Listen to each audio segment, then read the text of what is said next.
What's going on, everybody? Welcome into Jacked Ramsays. Danny Marang, Brandon Sprague. I've got more sleep, thankfully. I looking at myself in the camera, I look like even twice fried dog crap right now.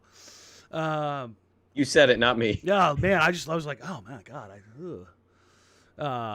I ended up getting to bed about 2 o'clock in the morning last night. So That's pretty early. That's not too bad for those. No, that don't know. I normally almost awake. Yeah. For those that don't know, I normally go to bed about 12:31, so it's not that much later, but it was the fact that I was up at 5:30 before that ended up ruining me there. Brandon is all slept and rested and all of those things, and we've had some time to kind of ruminate and go over some things. The big thing, obviously, the draft wrap-up is they drafted Shaedon Sharp. What say you, Brandon? Same energy I had on the live show. And, we go over a lot of this stuff. I'm still actually really excited. And you can call it, buying in and drinking the Kool-Aid. And I get that Shaedon just by himself as a prospect was not everybody's cup of tea. Using the 7th pick by itself was not everybody's cup of tea. But I had maintained if they could not get OG Anunoby, and you could not find a trade partner, the likes of OKC as an example with Lou Dort package, use the pick. And my takeaway, we'll get into a lot of things here, I know, but it seems clear to me that, obviously Joe was, I think, shopping that pick, and he basically admitted as much. Hey, yeah, we tried after some guys, OG probably being the most prominent. I'd imagine there was a Collins conversation, an Ayton conversation at some point, just like Jake Fisher reported. But he actually did value that pick. And at the end of the day, timeline stuff, Dame being where he's at in his career, they hired Mike Schmitz, and I think Mike Schmitz and Joe put their heads together and concluded Shaedon has the biggest upside payoff of anybody in this position. And yes, he's young, but man, by year 2, 3, maybe this kid pops a little quicker than people think. Joe had referenced maybe even playing him a little bit next year. So I'm excited about it because I'm just going to trust the experience of one Mike Schmitz, and then also got to trust Joe Cronin because he was a part of a front office that was responsible for bringing in some pretty good dudes over the years. So real quick, since you brought it up already, this is the quote from Joe last night about Shaedon Sharp. Incredible talent. We're really excited about his future, yada, yada, yada. The normal stuff. He didn't play college basketball, so he wasn't seen or evaluated that much. We had some experience from our past viewings with him that we've recently hired. Schmitzy. So Schmitz had probably more intel on Sharp than anyone. Oh, absolutely. And I think that's probably part of bringing him in is, number one, getting that intel, but also denying that intel to other teams. Mm-hmm. So I think that was something a little bit unique and different there. I will say this: the feeling in the room was it felt like he's in the team. They're very excited about him.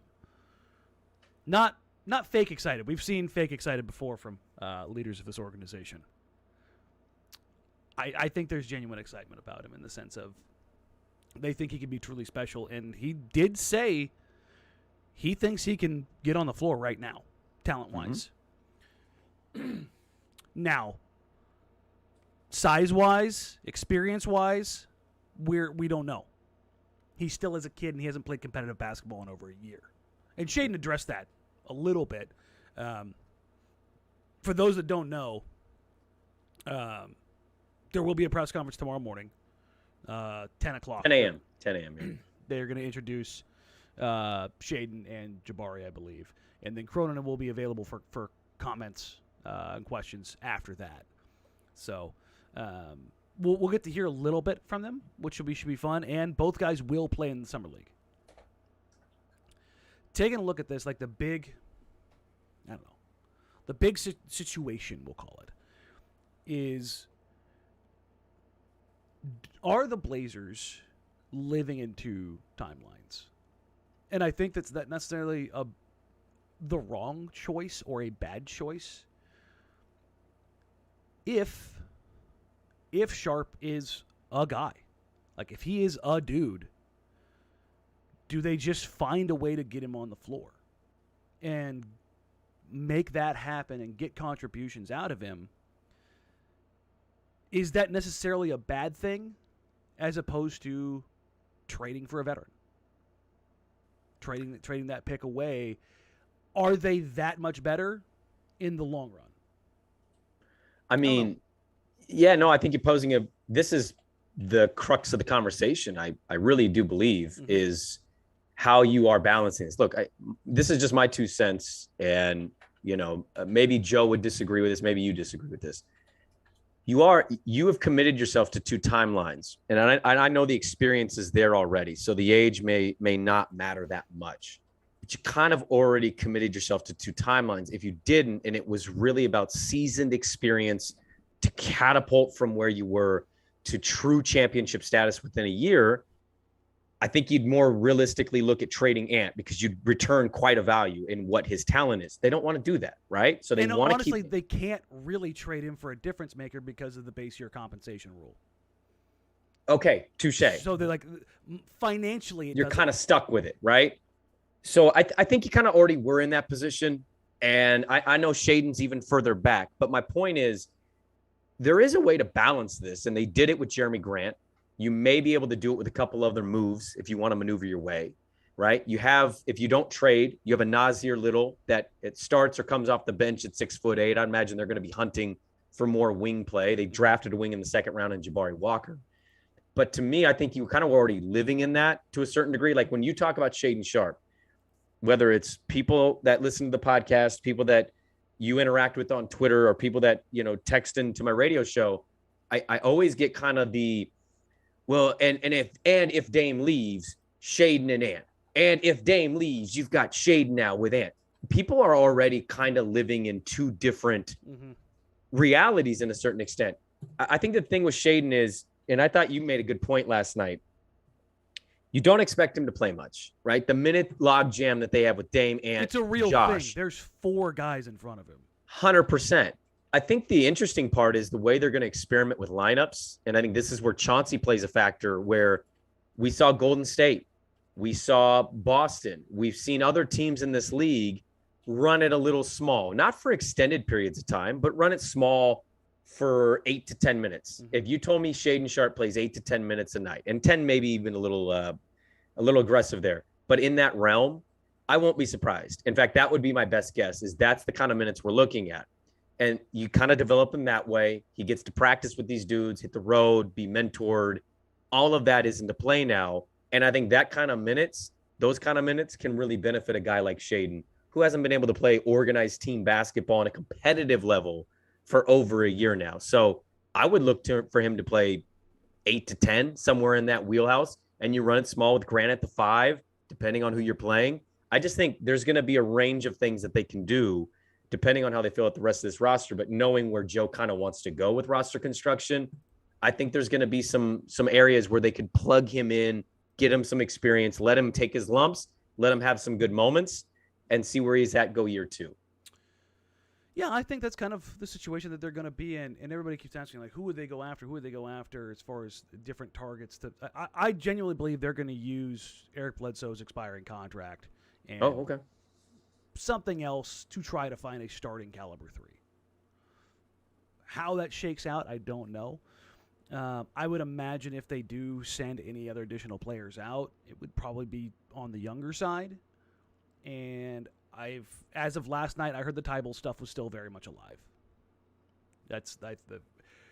It sounds very much like the 76ers are sitting on stuff right now until they can get some things taken care of.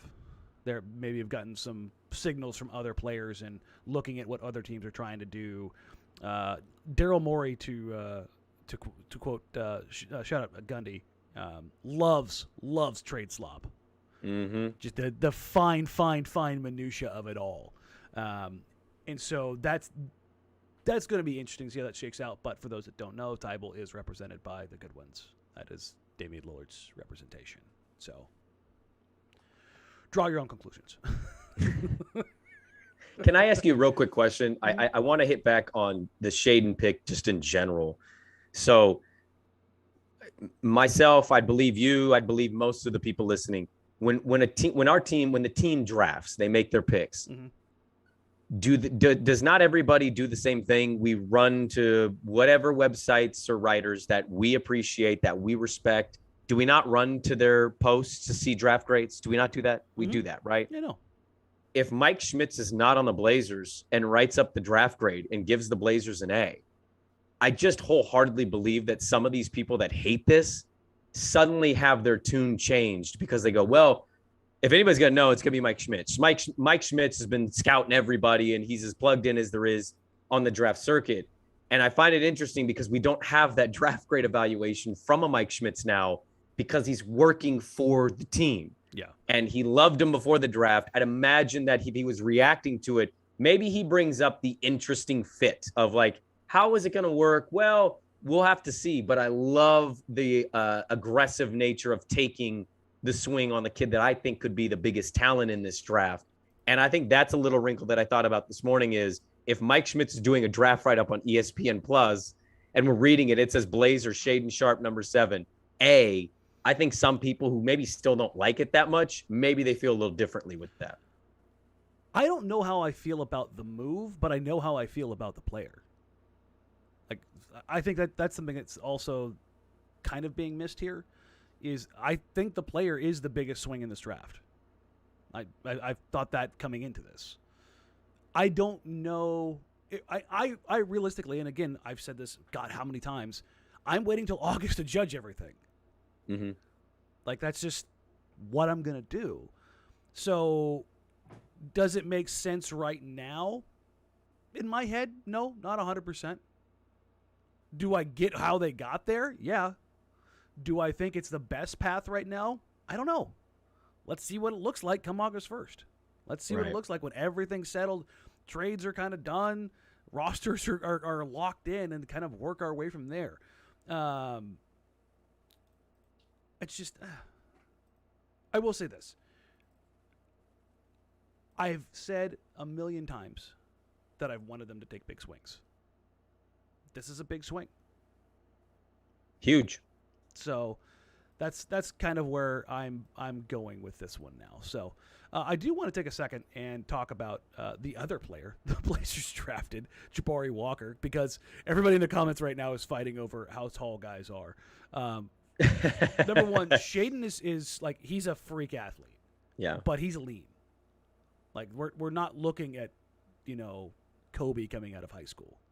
Like, even Kobe, as skinny as he was a bigger dude. So just chill.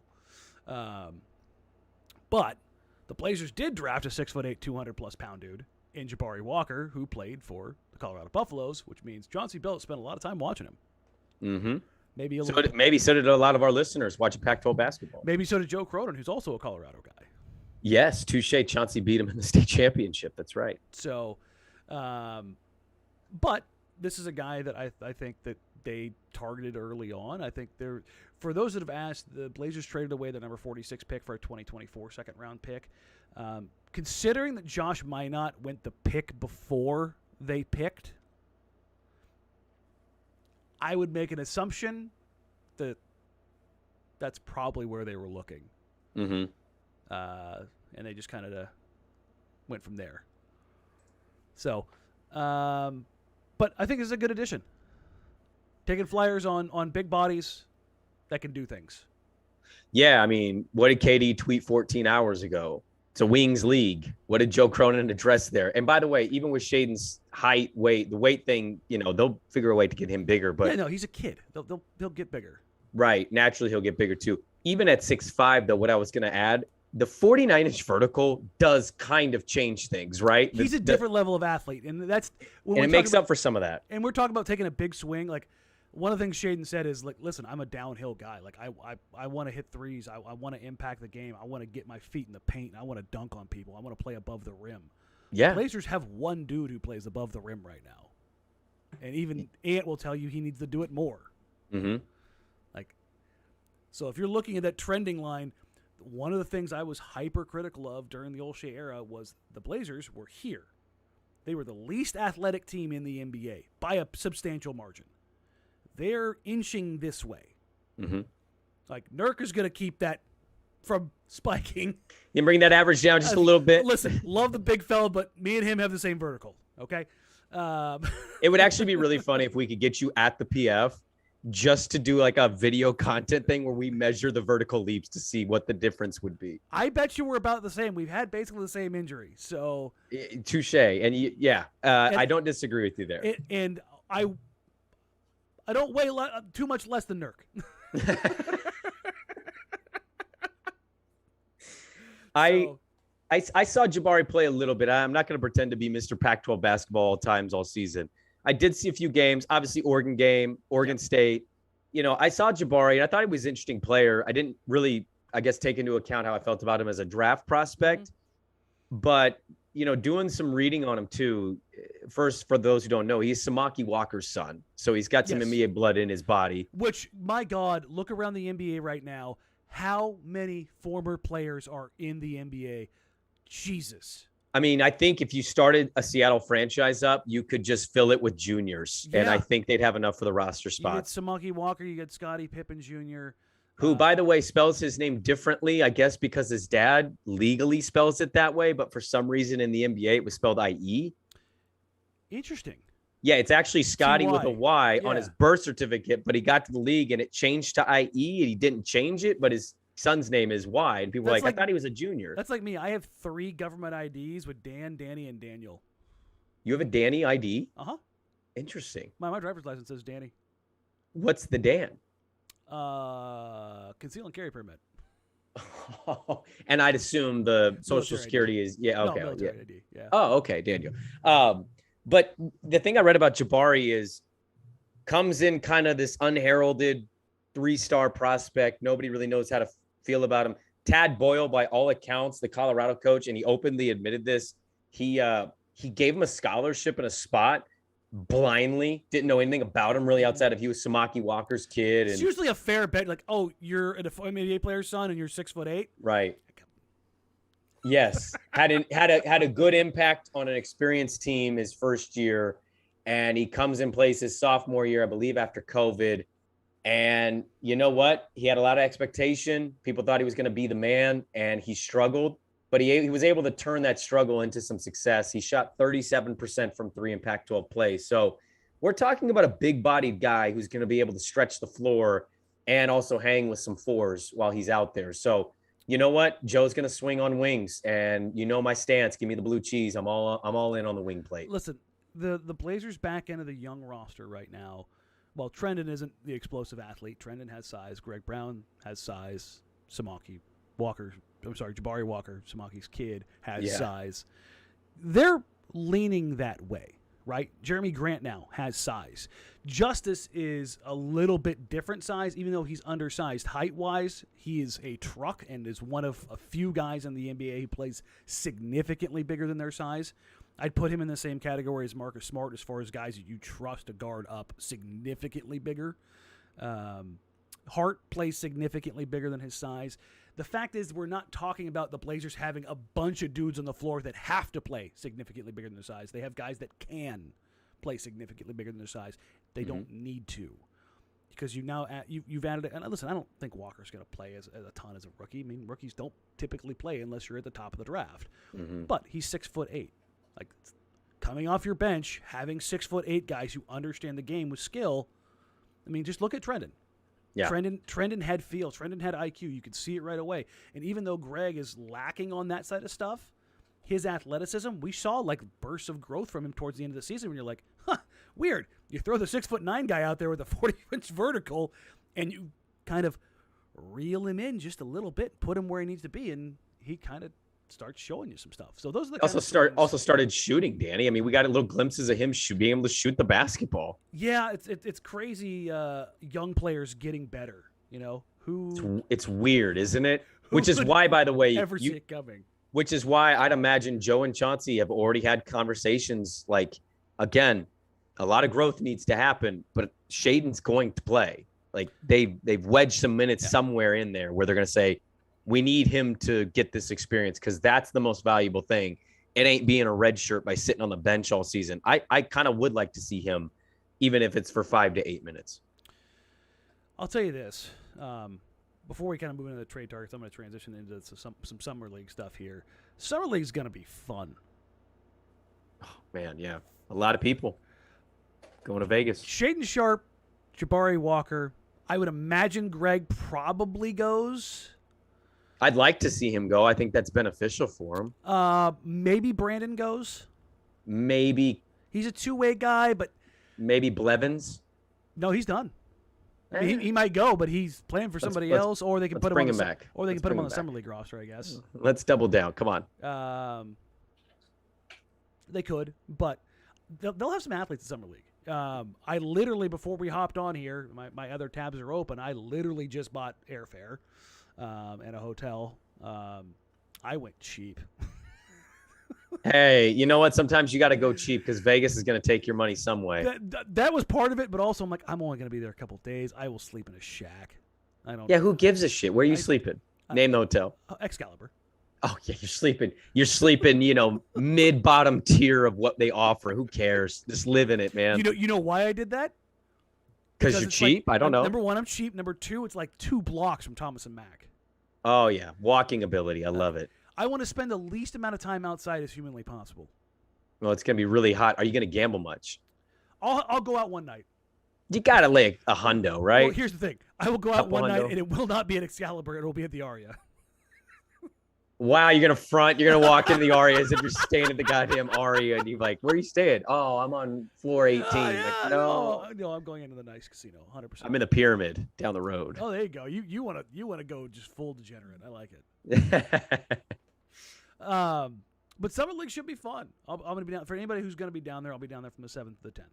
So I'm going to leave Friday afternoon, and then fly back Sunday afternoon. So not bad. I'd imagine we'll do a pod or two when you're down there. Just I'll bring some stuff. I'll bring some yeah. stuff with me, and we'll do some stuff from down there. It probably won't have everything up unless I set up my remote, which maybe. We'll see how that goes. But we'll do some stuff down there, and it'll be fun. Andy Marchand brings up another one. Keon's probably another guy that we'll see at Summer League. Oh, touche. Yeah, I'd love to see Keon there as well, just given he got high-level minutes, and I want to see the development keep going. I'd like to see guys like Greg, Keon.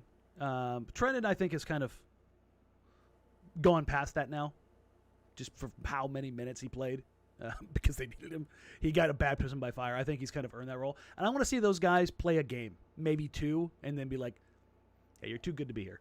Mm-hmm. That's the kind of growth I want to see from those guys. I don't necessarily want to see them go out there and show me X, Y, or Z. Just show that you're a professional now. Yeah. Because it's so funny because you watch guys down at Summer League right out of the gate, and they all look like baby deer.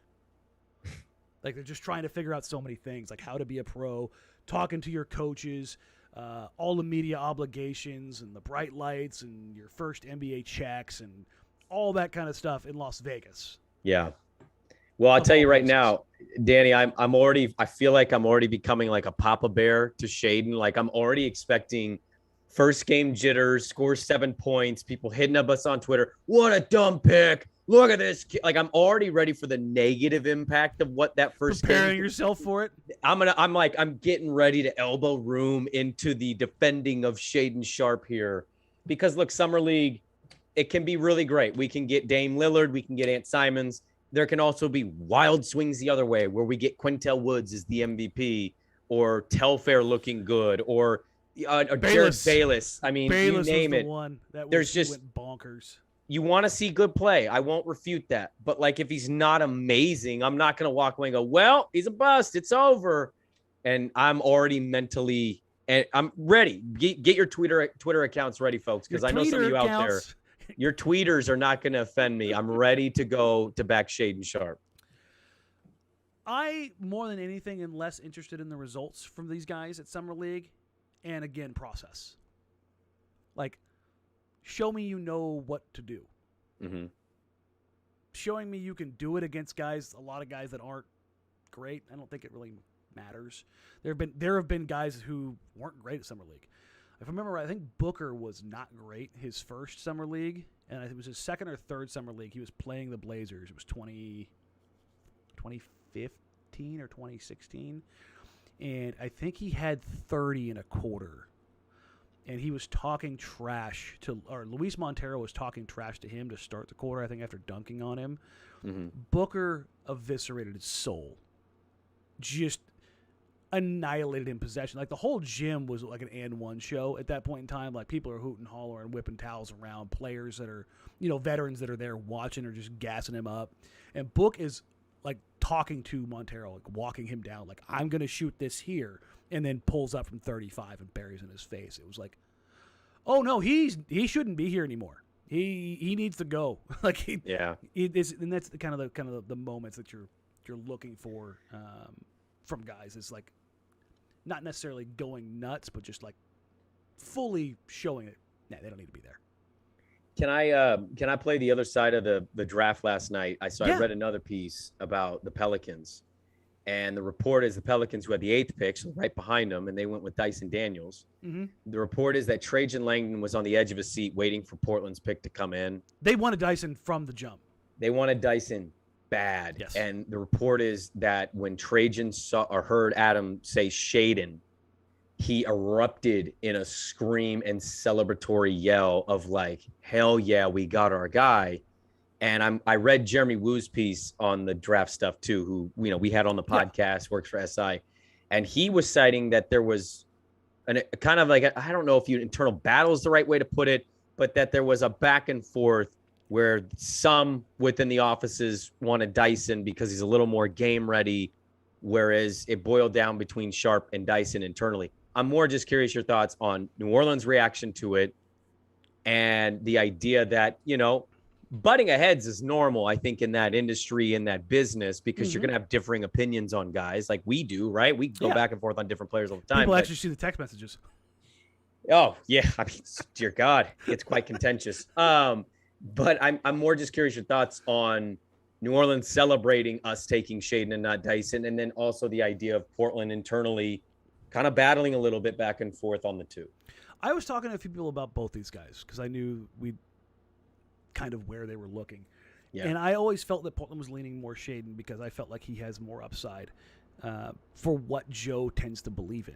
Like, if you're going to take a swing on somebody, like, I don't think anybody out there is looking at both those prospects and saying that Dyson has more upside than Shaedon. I just don't think that that's a position that exists. I think Dyson's floor right now is higher because he's a known quantity, because he played in the G League. He showed skills. Like, the thing that I always say is this: what is the skill that gets you on the floor? With Dyson right now, it's his ability to defend and play make at a quasi guard level. There's been a lot of he can guard 1 through 3, 1 through 4. No, he can't. He can guard 1. He can maybe guard 2. He's maybe, and that's it. And iffy. Like, college kids can't guard unless you're Evan Mobley, Kevin Garnett. Like, that's you don't cover the whole gamut unless you're otherworldly. And Dyson's not otherworldly right now, but he's talented, and he can. Yeah. But there are real questions about holes in his game, and I look at him and I go, he's got something for sure. Mm-hmm. But what is it that genuinely gets him on the floor? Because if you're looking at Shaedon for particularly the Pelicans, who do they have there? They've got CJ McCollum. They've got Jose Alvarado. They've got Brandon Ingram. They've got guys who Zion. They've got guys who need Jones. Who need the ball. Oh yeah, in that way, yeah. But but as far as their pecking order, they need somebody. They needed to draft a complementary player. A connector, a playmaker. Like, Shaedon is not that guy. The scouting report on Shaedon is 3-level scorer, freak athlete, downhill ability, does stuff like a true number 1 can do. Playmaking like 3rd, 4th, or 5th on his list. Right. That's not to say that he can't develop, but what the Pelicans were looking for, I think, for the most part, isn't necessarily the biggest swing, and not even the best fit, but something that kind of matched both. Garbage truck. Something that matches the best possible fit while also kind of on that upswing. And I think, and Sanders says it pretty much, Dyson can't shoot a lick. Yeah. No, that's the negative about him. But they don't need him to in New Orleans. They want him to be Draymond. They want him to be what Ben Simmons hopefully is in Brooklyn. Yeah, they want one of those dudes. The Blazers, if you're taking a swing, why would you take a swing on a connector that's not going to be ready for 3 years? Yeah. Because you need a connector now.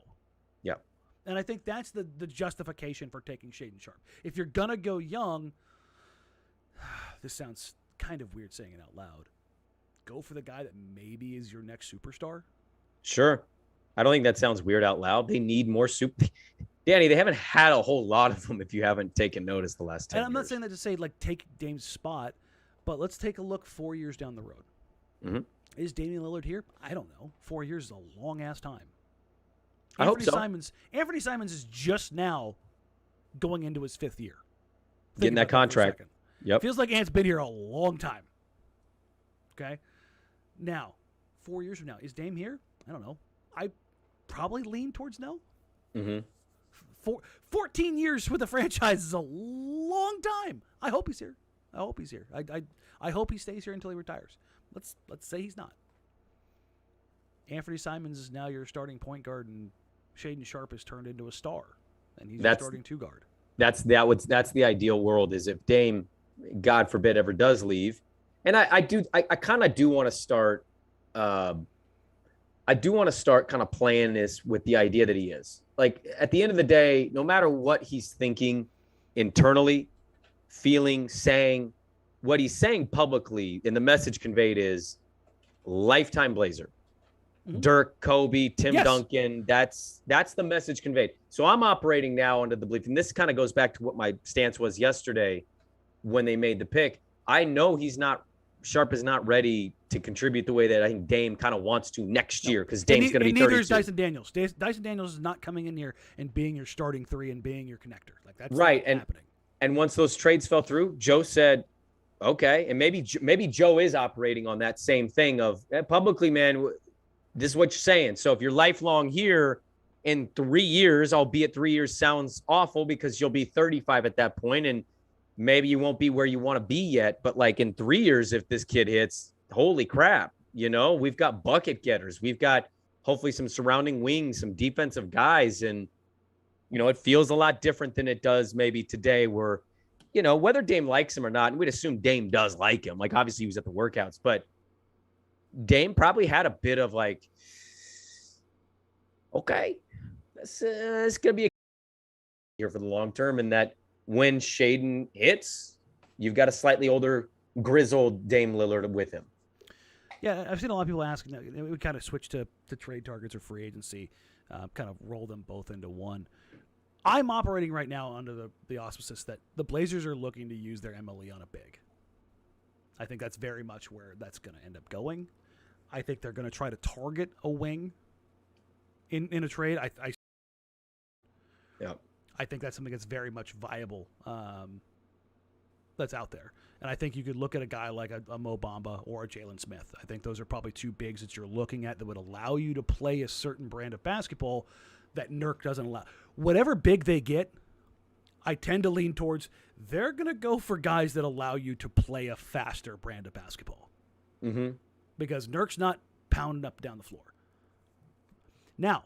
No, that's let me interject real quick. No, go ahead. So if you were to play it that way, which I'm not opposed to, this is we're playing 2 different timelines.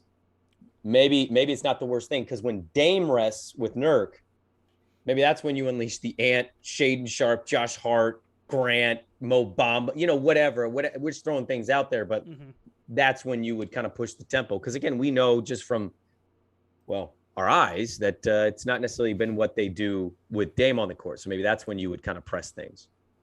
One of the things I've heard out here a ton is the Blazers.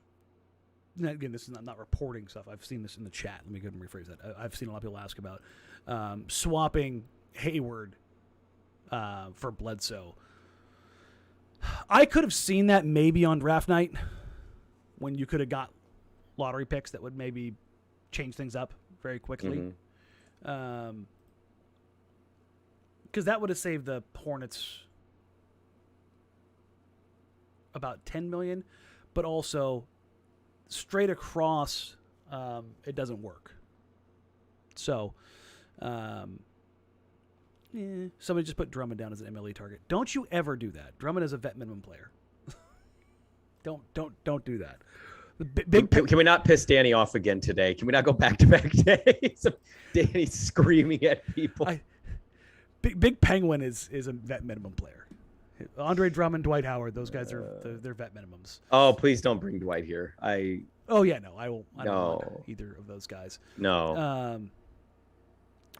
I think it's something that's interesting, at least as far as the Hayward stuff on draft night, when you could have gotten a draft asset, but it also would have handicapped you kind of going forward. One thing I think also that's interesting that we talked about a little bit, or at least I talked about last night when I got home. The Jeremy Grant transaction has not processed. Yeah. That's on purpose. Okay, can you explain why? Yes. Okay. Because there are now opportunities, because you can still just fall back on the TPE, but without the transaction processed, now you can take a look at, hey, we can move X, Y, or Z around, and we can finalize this process. If let's say they work Bledsoe into something, and they, instead of taking Jeremy Grant in the TPE, they take somebody else in the TPE and they do a straight across trade. I doubt that would be the situation, but let's just say it is. Right. Or if they want to work it into a bigger transaction that just allows for flexibilities for not only the Trailblazers, but the Detroit Pistons. What's really interesting about all of this, though, is where the hell is DeAndre Ayton going now? Yeah, because the Pistons, everybody thought they were clearing cap space, and then they bring in Jalen Duren, and they have 2 6'8" centers now.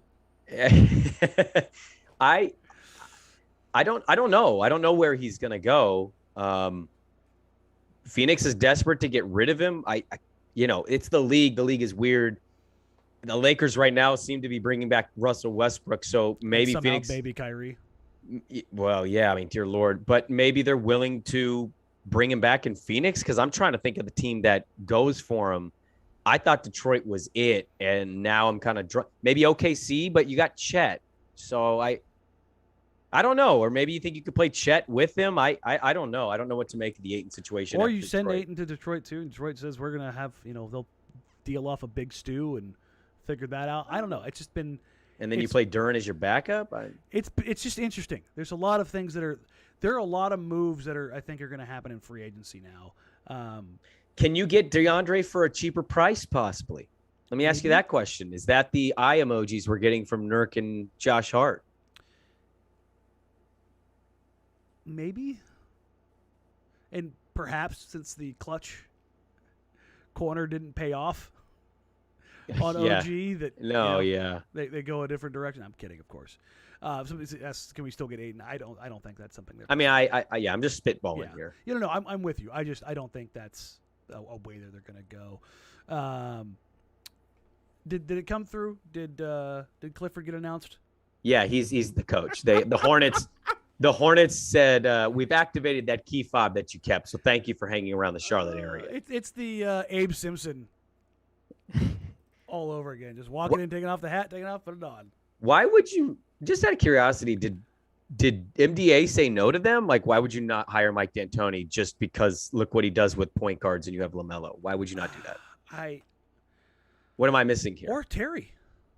Yeah, like Steve Clifford's a fine coach, but this is an odd move, is it not? I wouldn't even have fired. Was the last time somebody got fired and came back to the same team?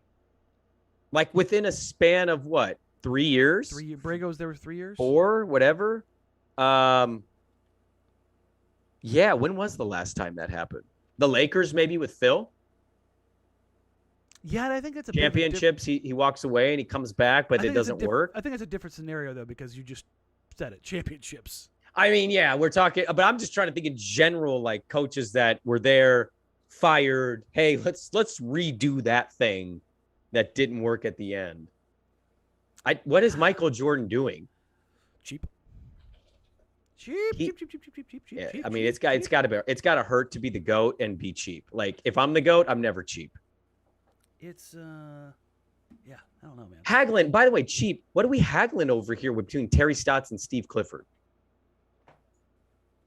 $110,000, like $60,000. It's not like Terry's demanding this high-level contract. Terry did get good money in Portland.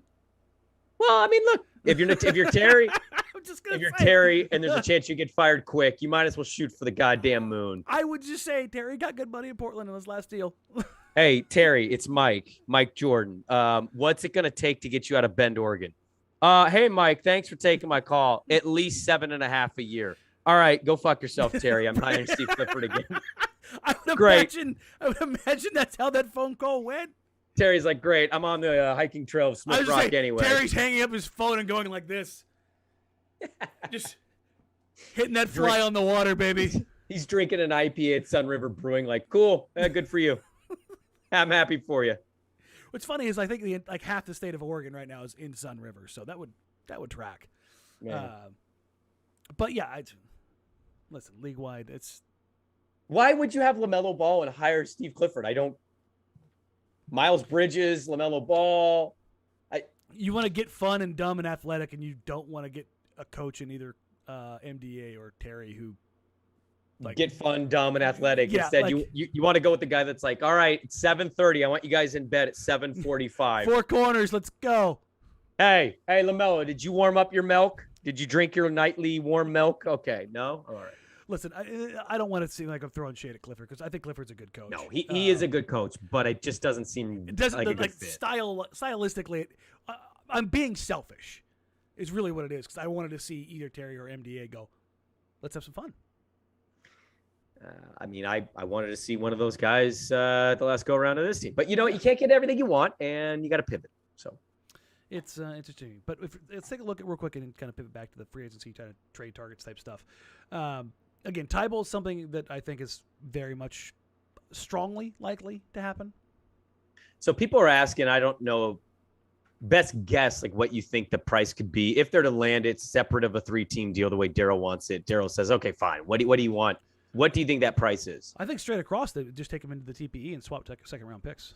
I think they're just trying to move some things around, realistically. I don't second-round picks, that's a good move. Yeah, I don't think it's something that's that kind of crazy as far as what they're looking to do.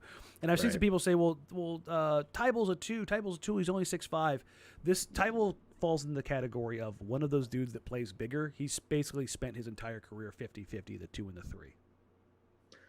Well, okay, so can I get to something here? Like, yeah. I know size does matter here. I do want to, I'm kind of eliminating positions in my brain, and I kind of wish we would start doing that. Like, I understand you don't want to be 6'3", 6'3", 6'3" out of your 5 for very long. I understand that. No, but 6'1", 6'4", 6'5", 6'9", 7 foot.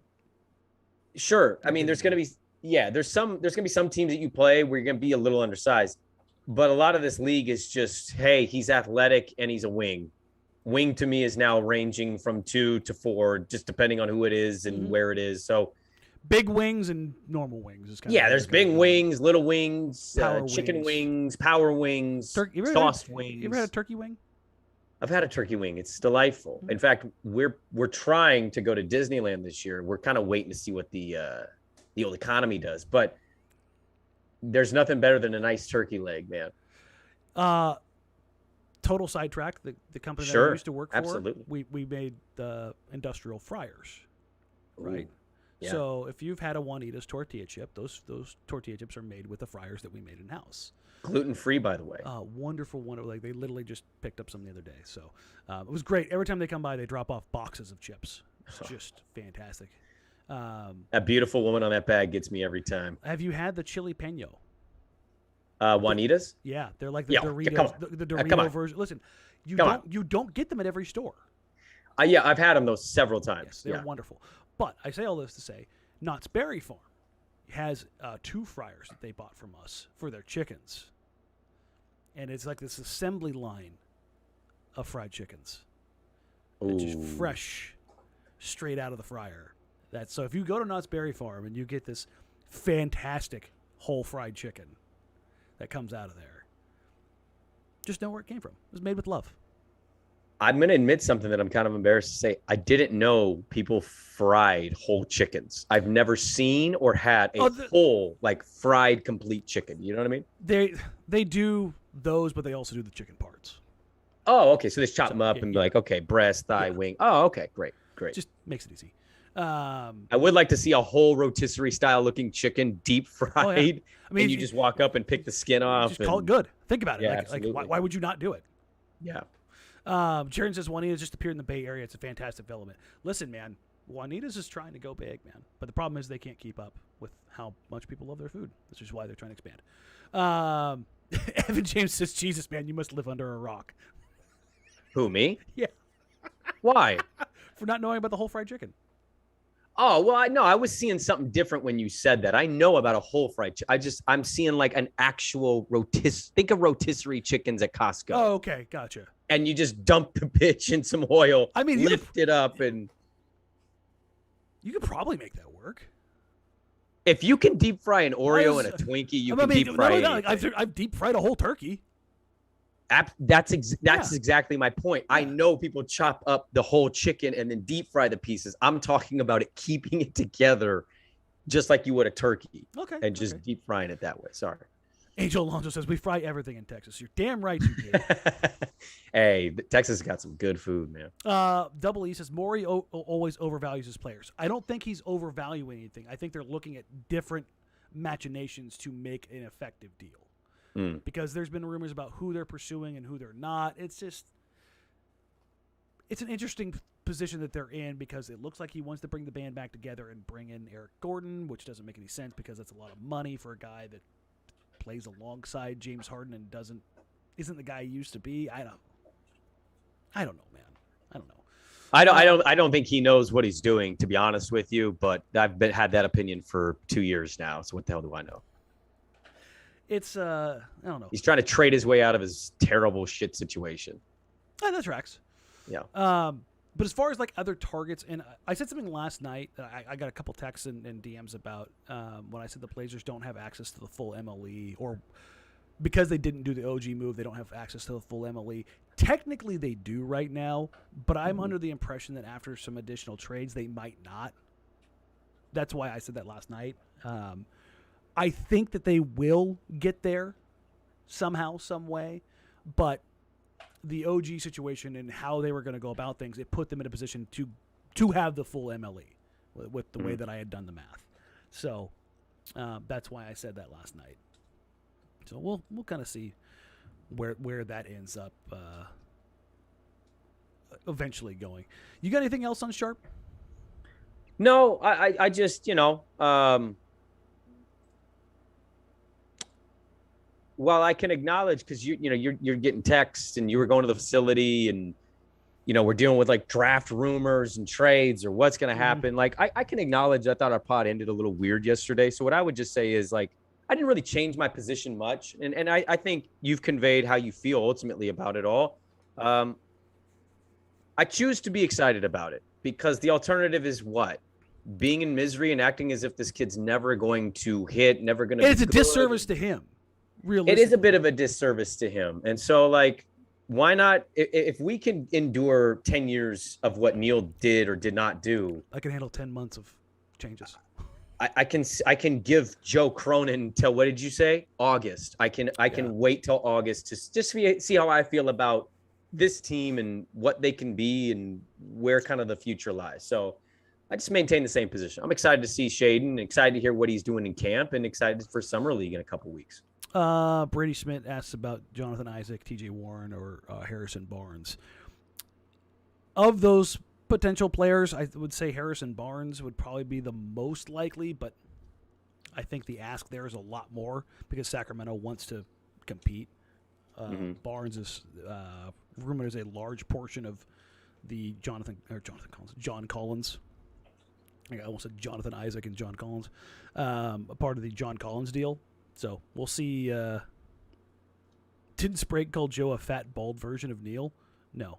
What? No, nobody here called him that. No. That was on our chat. People were getting sideways. Somebody said that in the chat. Yeah, like, no. By the way, doesn't look fat. I saw all the videos. I watched the press conference. Doesn't look fat. What are we talking about? Met him last night. He's a bear. A bear. And he shook my hand, and my hand disappeared. Although I am grossly built, and I have little tiny hands, so that's okay. My hands aren't ginormous either, but it's always. There's a lot of things that make me feel less manly when I see other people. One of the biggest, if not the biggest one, is when I shake another man's hand and it disappear. engulfs mine, and it's to my dainty wrist, and I'm like, "Nice to meet you." Yeah, no, that's what happened last night. He shook my Yeah, wrist. it's It good to was know. it was a little emasculating, especially for a guy my size. How tall is he, by the way? 6'6". I was gonna say because he played basketball, No, so he's a large dude. You know what yeah. he reminds me of Chris Kaman. Oh, okay. Like Size wise, I mean, Chris was 7 foot, but right. like build wise, like he's just I get what you mean. He's a big boulder of a dude, but Yeah. I'll tell you this. I tweeted this out earlier, and we can kind of wrap here. I got to spend probably about 15 minutes talking to Joe last night, and this doesn't have anything to do with anything specific as far as the organization, but he made you feel respected. He's charismatic as hell. Like don't confuse what he is on the podium, where I think his charisma and his joy and just kind of like his general being doesn't convey nearly as well. I think part of that is he's just haven't done a ton. Like for those who have ever actually done something like that, it takes a lot of practice to get good at them, unless you're just naturally good at them. But I can see very much how his confidence in pitching to players is a real thing. Because if you get him and Chauncey and Damian Lillard in a room, I am convinced that is a significantly better group than the Blazers have had for a very long time. The other part of this is he gives a shit. Whereas with Neil, I think he cared much less about everybody else. And Joe started off the press conference last night thanking every single person basically by name. And not just Jody and Bert, but all the assistant GMs and the player developments and the scouts, name checking all of them. He gets it. And walking into the PF last night and being around everybody, I didn't feel like this angsty shit that we had last year. Remember when we started the season, it was just like, Jesus, the vibes are so bad. And I felt like it had Danny really built up the last 2 years where it was just kind of becoming contentious. He didn't talk to the media, and when he did, he kind of talked at him. He didn't talk with them. He's just combative. And I would equate Joe. I liked it. I liked the demeanor. I thought it was really classy to thank. Like that draft process is it's such a harder. I'm exhausted, and I'm not scouting tape for the last 6 months. No, I mean the sleep deprivation he probably gave himself, his family having to kind of go on for a couple months without him really doing a whole lot. Like there's all that is kind of involved with that job and that lifestyle. I love the approach. And I'll say this, I'll equate it more to an amateur golfer. Like if you go golfing, like I like to golf. I'm not good, but I like to golf. The difference between my game and somebody who is substantially better is probably the difference what we're talking about here. When they're not doing it, they're a different person. They're able to kind of hone in the emotions, control themselves, convey a message. It's no different than watching a buddy of mine who's substantially better. He doesn't really get that upset with himself. He doesn't beat himself up over a bad shot. He's able to recover and mentally stay with it. Whereas like I am in pieces by hole 4 because I'm +6 and I've ruined my day, right? So I just think Joe has maybe a different approach. It's a calm, more level-headed nature of like, hey, this is kind of what we're thinking. This is kind of how we're seeing it. And it's not so much, I'm in your face, bro. Yeah. I'm the smartest one here. And I appreciate that about it because I think that's a good approach to take. I hear all the time from detractors because there's still somehow, some way Neil supporters out there that it doesn't matter how nice you are. I'm reading a book right now about conspiracy theories and how they spread. Oh. And there's a blurb in there that I just read today before we did the podcast. And it's funny that you mentioned this. How are there still Neil supporters? Because when people believe in something and they still find out that it's not real, a lot of their reactions are to double down because they don't want to admit that they were wrong. It's why we still have flat earthers out there. That tracks. I mean, that makes sense. But the thing about Joe is that I've observed, at least in my limited time and talking to people, he's nice. People like him. He's fun to be around. Like Joe walks in the room, before the camera goes on, hey, how's it going, guys? And Everybody's not like, hi, Neil. It was, hey, Joe, hey, Jay. Everybody's, kind of excited to see him. And I was just kind of taking, like, mental notes just how everybody interacted with him. And it was, even if he doesn't believe any of it and it's all a show, he's a hell of a showman. But I don't think that's the case. I genuinely think he cares. And I genuinely think that impacts the people who work for him and the people that he works with. So I'm really interested to see how free agency goes, who they target, and where they end up with it. But we'll get out of here on that, mostly because my allergies are taking over. I got to do another show, and I've got to go get a haircut all in the next 2 hours. So there you go. We will do a mailbag on Sunday. A mailbox. We're going to do a mailbox. It's just going to be a video of us building a mailbox.